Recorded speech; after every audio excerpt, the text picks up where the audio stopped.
Hello everyone, welcome back to K Guru channel bye निर्मल गुप्ता। प्यारे बच्चों, आप सभी को दीपावली की हार्दिक शुभकामनाएं। लक्ष्मी माँ की कृपा आप पर हमेशा बनी रहे, इसी सद्भावना के साथ शुरू करते हैं आज की वर्कशीट। तो सभी बच्चे अपनी वर्कशीट में विषय लिखेंगे सामाजिक विज्ञान, वर्कशीट नंबर 14, तिथि 13 नवंबर 2020। अपना नाम लिखेंगे, कक्षा अध्यापक का नाम लिखेंगे। और बच्चों, आज का हमारा टॉपिक है समानता। हमने पिछली वर्कशीट में भी समानता टॉपिक के बारे में पढ़ा था, आज भी हम उसी को कंटिन्यू करते हैं और आगे बढ़ते हैं। तो स्टार्ट करते हैं आज की वर्कशीट। अपने आत्मसम्मान को दांव पर लगाकर जीवित रहना अशोभनीय है। बच्चों, आज की वर्कशीट का हमारा टॉपिक ही है समानता। समानता का मतलब है कि सभी लोग समान हैं, और जब हम सभी लोग समान होते हैं तो उसमें भेदभाव तो होना ही नहीं चाहिए, है ना। तो इसमें आत्मसम्मान मतलब आत्मगौरव, प्रत्येक व्यक्ति का एक अपना सम्मान होता है, उसको दांव पर लगाकर जीवित रहना अशोभनीय मतलब असम्मान का जीवन जीना एक शोभा की बात नहीं होती है, अशोभनीय होता है ना, अच्छा नहीं लगता है। आत्मसम्मान जीवन का सबसे जरूरी हिस्सा होता है, जीवन का सबसे जरूरी मूलभूत आवश्यकता होती है। जैसे कि रोटी, कपड़ा और मकान होता है, उसी तरह से एक मूलभूत आवश्यकता होती है हमारा आत्मसम्मान। इसके बिना व्यक्ति नगण्य है। अगर व्यक्ति के पास आत्मसम्मान नहीं है तो उसके पास कुछ भी नहीं है। आत्मसम्मान के साथ जीवन बिताने के लिए व्यक्ति को कठिनाइयों पर विजय प्राप्त करनी होती है। अगर व्यक्ति को आत्मसम्मान का जीवन जीना है तो उसके समक्ष बहुत सारी परेशानियां आती हैं, बहुत कठिनाइयां आती हैं, लेकिन उन सभी पर विजय प्राप्त करना होता है। केवल कठिन और निरंतर संघर्ष से ही व्यक्ति बल, विश्वास और मान्यता प्राप्त कर सकता है। अगर मनुष्य निरंतर कठिन संघर्ष करता रहे तभी उस व्यक्ति के पास बल मतलब ताकत होगी, उसके पास एक विश्वास होगा और उसके पास एक मान्यता होगी, मतलब कि वो आत्मसम्मान का जीवन जी सकता है। आप सभी जानते हैं बच्चों कि मनुष्य नाशवान है, मतलब एक न एक दिन प्रत्येक व्यक्ति को मरना है ना। मृत्यु निश्चित अटल सत्य है, यह हर व्यक्ति को किसी न किसी दिन मरना है।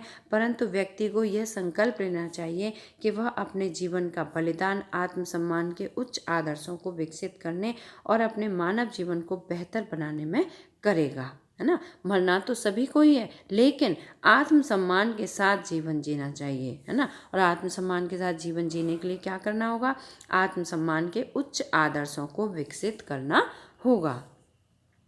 किसी साहसी व्यक्ति के लिए आत्मसम्मान रहित जीवन जीने से अधिक अशोभनीय और कुछ भी नहीं होता है। बच्चों, ये जो विचार हैं ये किसके हैं? ये डॉक्टर भीमराव अंबेडकर के हैं। ये भीमराव अंबेडकर जी का चित्र है, आप देखकर पहचान लीजिए।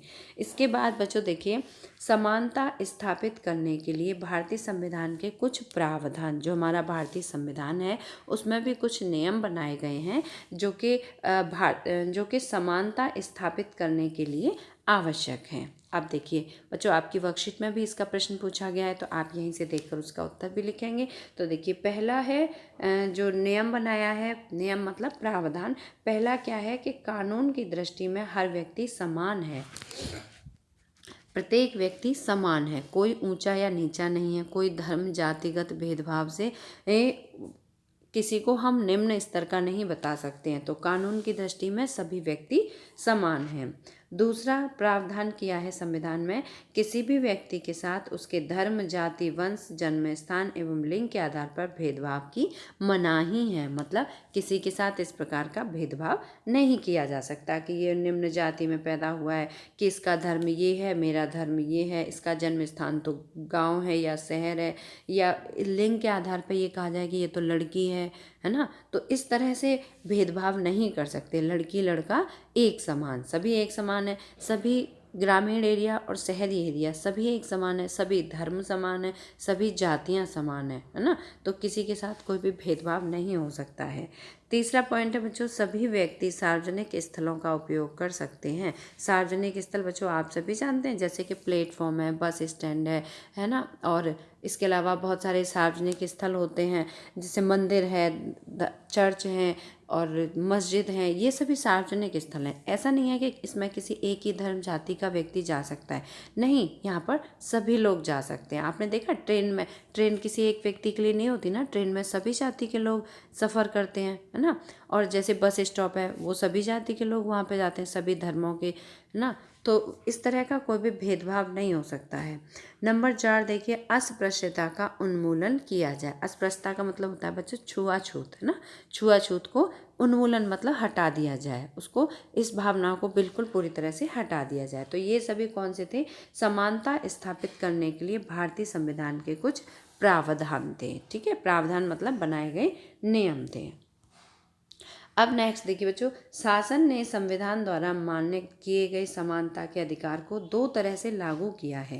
पहला कौन सा है? कानून के द्वारा, और दूसरा है सरकार की योजना व कार्यक्रमों द्वारा सुविधाहीन समाज को मदद करके।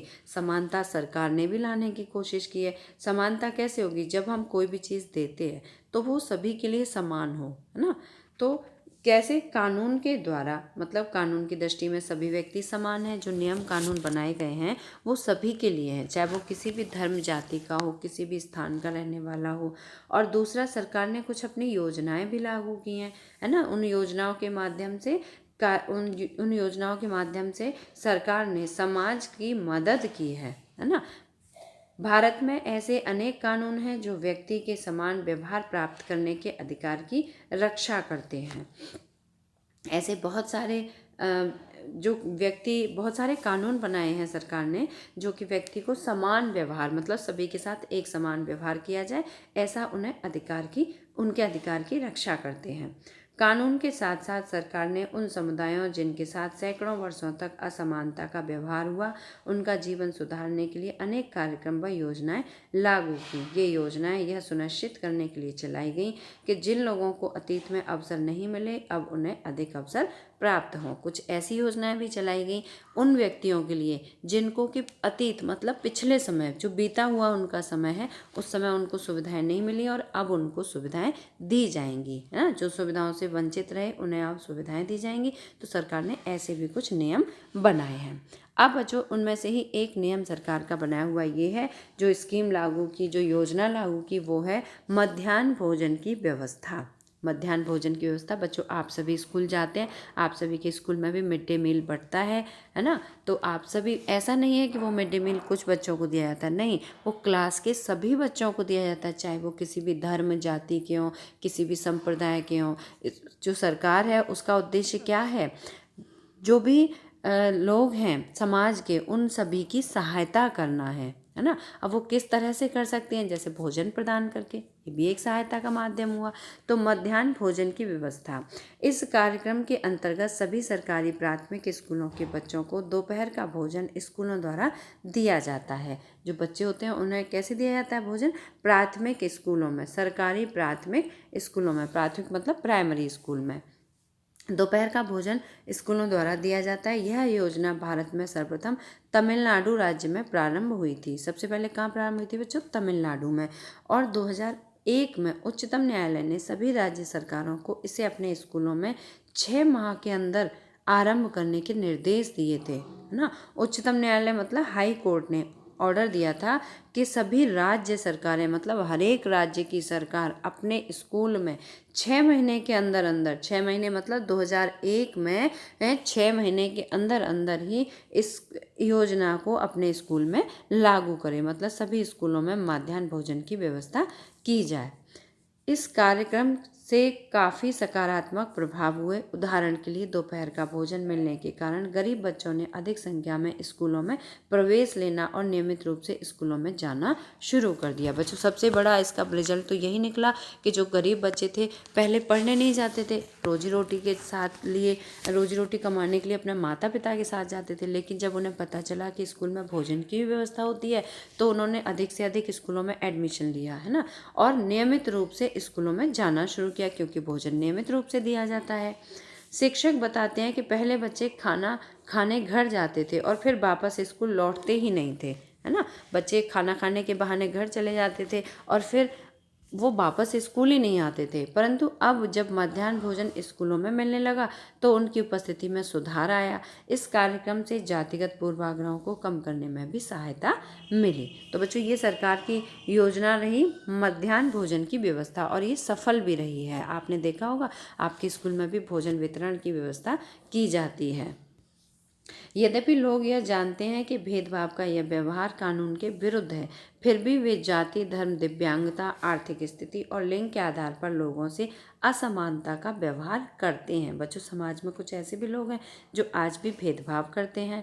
वर्तमान दृष्टिकोण को बदलना तभी संभव है जब लोग यह विश्वास करने लगें कि कोई भी कमतर नहीं है। मतलब कमतर का मतलब है कोई भी कम नहीं है, सभी व्यक्ति समान हैं और हर व्यक्ति सम्मानजनक व्यवहार का अधिकारी है। प्रत्येक व्यक्ति का सम्मान होना चाहिए, उसका अधिकार है। प्रजातंत्रीय समाज में समानता स्थापित करना एक सतत संघर्ष है। प्रजातंत्रीय बच्चों आप सभी जानते हैं, प्रजा मतलब जनता, तंत्रीय मतलब शासन, जहाँ पे जनता का शासन हो। तो हमारा भारत देश प्रजातंत्रीय लोकतांत्रिक देश है ना, प्रजातंत्रीय या लोकतांत्रिक एक ही बात है, ठीक है, जहाँ पर जनता का जनता के लिए जनता के द्वारा शासन किया जाता है। तो ऐसे समाज में समानता स्थापित करना एक सतत संघर्ष है ना, जिसमें व्यक्तियों और विभिन्न समाजों को सहयोग देना है। तो बच्चों, मुझे उम्मीद है कि आपको आज की वर्कशीट अच्छी तरह समझ में आई होगी। इस वर्कशीट का एक एक लाइन बहुत इंपॉर्टेंट है, आप पूरी वर्कशीट को ध्यान से ज़रूर पढ़ें और अपनी वर्कशीट में सभी प्रश्नों के उत्तर भी लिखें। तो देखिए, पहला प्रश्न है, समानता के लिए भारतीय संविधान में किए गए प्रावधानों का उल्लेख कीजिए। तो बच्चों, समानता के लिए जो सरकार के द्वारा भारतीय संविधान में जो प्रावधान किए गए हैं वो आपकी वर्कशीट में बिल्कुल क्लियर दिए गए हैं, इसलिए मैंने अलग से नहीं लिखे हैं। तो आप यहाँ से ये हेडिंग डालेंगे, यह है आपका आंसर नंबर पहला, ठीक है। पहले प्रश्न का उत्तर हेडिंग डालेंगे, समानता स्थापित करने के लिए भारतीय संविधान के कुछ प्रावधान। फिर नंबर 1 पर लिखेंगे, कानून की दृष्टि में हर व्यक्ति समान है। दूसरे में लिखेंगे, किसी भी व्यक्ति के साथ उसके धर्म, जाति, वंश, जन्म स्थान व लिंग के आधार पर भेदभाव की मनाही है। तीसरा लिखेंगे, सभी व्यक्ति सार्वजनिक स्थलों का उपयोग कर सकते हैं। और चौथा लिखेंगे बच्चों, अस्पृश्यता का उन्मूलन किया गया। तो ये आपका पहले प्रश्न का उत्तर हुआ, ठीक है, आप सभी यहाँ से लिखेंगे। दूसरा प्रश्न है, माध्याह्न भोजन व्यवस्था किस प्रकार समानता लाने में सहायक हुई, है ना, किस प्रकार सहायता लाने में समानता लाने में सहायक हुई। तो बच्चों, आप इसमें दूसरे प्रश्न के उत्तर में मध्याह्न भोजन की व्यवस्था, इवन आपको बड़ा तो लग रहा होगा लेकिन आप इसे ज़रूर लिखें, ठीक है, इसे लिखेंगे और इसमें आप यहाँ से लिखेंगे दोपहर का भोजन। इस दूसरे प्रश्न का उत्तर यहाँ से लिखेंगे, ठीक है, ये आंसर नंबर 2। ये देखिए, दोपहर का भोजन मिलने के कारण गरीब बच्चों ने अधिक से अधिक संख्या में स्कूल में प्रवेश लेना और नियमित रूप से स्कूल जाना शुरू किया। शिक्षक बताते हैं कि पहले बच्चे खाना नहीं खाते थे और फिर वापस स्कूल नहीं लौटते थे, परंतु अब जब मध्याह्न भोजन स्कूलों में मिलने लगा तो उनकी उपस्थिति में काफ़ी सुधार आया। इस कार्यक्रम से जातिगत पूर्वाग्रहों में सुधार मिला, ठीक है, सहायता मिली। और बच्चों, ये जो है इसमें आप एक लाइन ये भी ऐड करेंगे कि इस कार्यक्रम के अंतर्गत सभी सरकारी प्राथमिक स्कूलों के बच्चों को दोपहर के भोजन स्कूलों के द्वारा दिया जाता है। और अगर आपसे हो सके तो आप इस पूरे पैसेज को ही अपनी वर्कशीट के सेकंड प्रश्न के आंसर में लिख लें, क्योंकि ये बहुत ही इम्पोर्टेंट है, ठीक है। तो ये हुआ आपका आंसर नंबर 2। अगर आप पूरा लिखना चाहते हैं तो पूरा लिख सकते हैं, ठीक है। सभी बच्चे कोशिश करना कि ये पूरा ही लिखें, इसे आधा ना लिखें, पूरा लिखें। अब बच्चों, इसके बाद प्रश्न नंबर 3 है, समाज में समानता स्थापित करने के लिए कुछ उपाय बताइए। तो कौन कौन से उपाय हैं जिनसे हम समाज में समानता स्थापित कर सकते हैं। तो देखिए, मैंने यहाँ पर इसे लिखा है, आप यहाँ से नोट कर लीजिए। आत्मसम्मान व उच्च आदर्शों को विकसित करके, है ना, पहला क्या कर सकते हैं, हम सभी के मन में आत्मसम्मान की भावना जगाएं और सभी लोगों के मन में उच्च आदर्शों को विकसित करें, है ना। कठिन एवं निरंतर संघर्ष करके समाज में समानता स्थापित की जा सकती है। तो बच्चों, इस तरह से आपकी वर्कशीट के तीनों प्रश्न हुए और आज की वर्कशीट पूरी समझा दी मैंने। एक बार फिर से आप सभी बच्चों को दीपावली की हार्दिक शुभकामनाएं। अगर आपको वर्कशीट समझ आ गई हो, वीडियो पसंद आया हो तो लाइक ज़रूर करना, अपने फ्रेंड्स के साथ शेयर करना और अगर आपने अभी तक हमारे चैनल को सब्सक्राइब नहीं किया तो बच्चों आज सब्सक्राइब जरूर करना। मिलते हैं फिर इसी तरह की नेक्स्ट एजुकेशनल वीडियो में। Till then, bye bye, good luck to all of you.